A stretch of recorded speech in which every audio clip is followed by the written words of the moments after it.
Should you pick up the Note 20 Ultra in 2025? Well, let me say this, at the end of the day, that's really up to you. I cannot tell you if you should or not. It depends on your needs. Now, when it comes to these older flagship devices, you got to weigh the pros and the cons. Okay. You got to do that with any device when at the end of the day, but especially more so with older devices. Now, of course, there's always going to be pros and cons, but let's talk about it. So, to start off with, this is a 2020 device, so it's 4 years old. After 2025, it'll be 5 years old. Now, it is a flagship device and it is unlocked for all carriers. So that's already, a good place to start, And this is another good thing. Now, you can get this device on Amazon for 320 between $320 and $375, unlocked, renewed, 128 gig variant. So that's a good thing, because keep in mind, when this device first came out, it was $1,300 plus tax. So it was very, very expensive. So the fact that you can get it for like less than $350, that's a real sell. I mean, I know at the end of the day, the device is over 4 years old. I understand that, but it's still a flagship top tier device at the end of the day. And it has a great design. I got this case on. I'm not going to take the case off because it'll be dropping out of my hands, but I got the bronze color, and I always really like the way this camera design was made, and the color around the camera rings. Like, this is one of my favorite designs for the Note series ever. I think this is the best design Note device, period, even over the S23 Ultra, in my opinion. I just love the design of this device. And when it comes to the build quality, you're getting Gorilla Glass Victus. Now, I've had this device now for a very long time. Let me clean up this display. Got fingerprints all over it. Now, I've had this device for a few years, and I don't have any micro scratches on this thing at all, like zero. And I couldn't even tell you how many times I've had this in my pocket with keys, and I don't even have any micro scratches on it. So when it comes to build quality, it's top notch. Okay. No problem with that at all. Now, with the always on display, it's very customizable. This is the old always on display. Now, I don't have any notifications at the moment that are colored, but all of these notifications usually will be in their own color, and they're nice and big. You can see them, unlike the S23 Ultra where they're real teeny and they're all white. And I hate the new always on display on Samsung devices. I absolutely hate it. I love the old design. I always prefer the old always on display over the newer one. Now, of course, you get your face unlock, which is still terrible, but it's on here. It's just not consistent. That's the biggest problem I've always had with Samsung and their face unlock. It's just always been, it's just never been consistent. I don't know about the S24 Ultra or the S25 Ultra, if it's really better. I doubt it though, because Samsung has never really, to me, been top notch when it comes to face unlock. It's just not. Like with my OnePlus 12 and my Xiaomi phones and, phones of that nature, the face unlock is top notch always. And also with my Vivo phones, but it's on here. That's all I can tell you. It's on here. Whether you use it or not is up to you. Of course, you have your ultrasonic fingerprint sensor right here, which is kind of slow. It's just not the best. I mean, it works, but you gotta kind of make sure you keep, holding your finger down on that fingerprint sensor to make sure it opens. It's nowhere near as good as the fingerprint sensor on my S23 Ultra, but it does work. Okay. Now you got your dynamic live wallpapers. I use these every time I turn off this phone and turn it on. I want to see a different wallpaper. That's just what I prefer. And these are called dynamic lock screen live wallpapers. That's just me. I want to see something different every time I turn on that display. Now, of course, one of my favorite things about any device is the display. 6.9-inch Quad HD plus dynamic AMOLED display, HDR10 plus 120 hertz refresh rate. And you got a peak brightness of 1500 nits. Now it's a very good, um, it's an excellent display. I mean, it's beautiful. You can see how bright it is. The colors are very rich. I mean, it's a beautiful display. Really is. You get an IP68 water and dust resistance, so you're good on that. Comes with dual stereo speakers with Dolby Atmos. You got your 32-bit DAC for audio. You got a 4,500 milliamp hour battery. Now the battery, for me, it's just average. I mean, this phone with the battery barely gets me through a day. Sometime I got to charge in the middle of the day. I mean, that's just been my experience. Doesn't mean it's going to be your experience because I'm using the always on display all the time. I'm using 100% brightness. I'm using quad HD resolution. So, depending on how you use your phone, everybody uses their phone differently. Um, does your phone struggle with, signal? There's so many different, scenarios that can cause you to have either great battery life or poor battery life, depending on how you use your phone. But at the end of the day, for me, this phone, especially for it being 6.9 inches quad HD, it should have had a 5,000 milliamp hour battery. 4,500 is just too small for a display that, powering all this energy, and all of these, it has a high pixel density. So it should have just been 5,000 milliamp hours like the S20 Ultra. I don't know why Samsung put a small battery in this device. It didn't make any sense to me. On top of that, you get your 25-watt fast charging, which was disappointing. I mean, it takes about an hour, I guess 15 minutes to fully charge. It's whatever.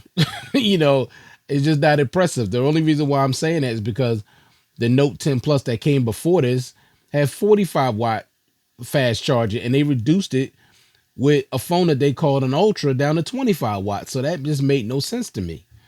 Okay, I'm just keeping it real with y'all.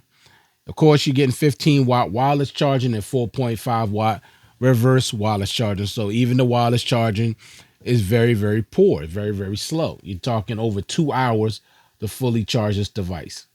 But if you use the wireless charger overnight, then it's not a big deal. It'll be fully charged by the time you get up in the morning.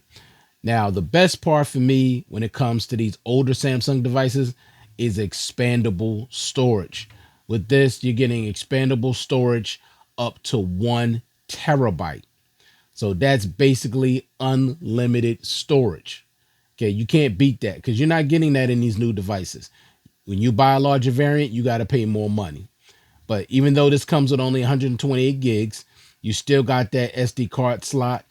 So you could put an SD card in there, 1 terabyte, and you could just use your phone however you want. You can actually with the camera, you could have when you videotape anything, you can have it go straight to the SD card. So it doesn't have to touch your internal storage. So SD card slot is going to be a big reason why a lot of people are still going to consider picking up this device. And you're getting 12 gigs of RAM on top of that. And it comes with the Snapdragon 865 Plus. I never really had an issue with the chip. It's just that the battery just wasn't big enough in this phone because the performance of this phone is really good. It's still, somewhat smooth. Of course, it's not as smooth as the newer devices, but I mean, it's adequate. It's not, a laggy phone or anything like that. But I mean, it's okay. It works. I mean, the performance is not. I don't have a problem with the performance at all. I really don't. It's just doesn't have the smoothness and the fluidity of the newer devices. But if that's not a really big deal to you, then you'll be fine. One UI 5.1 is the last software update for this device as far as Samsung is concerned. You do have Android 13. Now, when it comes to software, of course, you're not going to get any more software updates from Samsung. But to my surprise, and like I said, I don't use this phone really that much anymore. I mean, I still use it, but not as much as I used to because I have the S23 Ultra. But I just got another security patch just today. So January 1st, I didn't even know they were still pumping security patches for this device. Like, I'm amazed at that. And that's really cool and nice of Samsung to still support this device. That's really, really cool. Now, I don't know how many more security patches this device is going to get for the remainder of the year. I don't know. That's something, you of course you can look up. But that's cool that I just got a security patch today. Now, also on this device, of course, you're getting Samsung Dex, which you get that desktop experience, and you can connect it wirelessly, or you could use a cable, connect with a monitor or a TV. And also, of course, you're getting Samsung Pass, which is, something that you use to keep your, pass, that can remember your passwords and keep them secure so you don't have to keep worrying about trying to remember them. It'll remember them for you.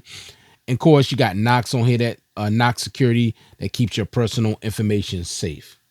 And when it comes to like the features that, I use the most, stuff like edge panels, edge lighting, secure folder, good lock, which takes, your customization, to a whole nother level. You got link to Windows where you can link your phone and PC together. What happens is it allows you to manage your mobile notifications, use your mobile apps on your PC, and view your recent photos, make and take calls right from your PC. And also, this was another big thing. It has Samsung Pay with MST, magnetic secure transmission. So you can be able to use this device on older credit card terminals as opposed to the newer phones where they took MST off. So, but this one, you could use this phone even with older credit card terminals. And for some people, that is going to be important.